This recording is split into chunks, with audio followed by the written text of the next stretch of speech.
তারপরে দেখে নাও পাতাকপি।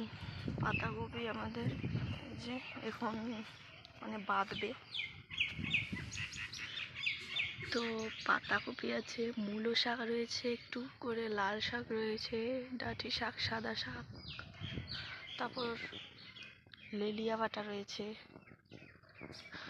আমরা যেটা যে বলি লেলিয়া পাটা, মানে তেতো টাইপের পাটগুলোকে লেলিয়া পাটা বলি। তো যাই হোক, তারপরে হচ্ছে ফুলকপি। এই যে দেখো, এটুকু জায়গা লাগিয়েছি শুধু বাড়িতে খাওয়ার জন্য। এদিকেও মূলো শাক রয়েছে। তারপর এখানে লাগিয়েছি মানে রসুন, পেঁয়াজ কয়েকটা, আমার মা আর আমি অল্প। তারপরে রয়েছে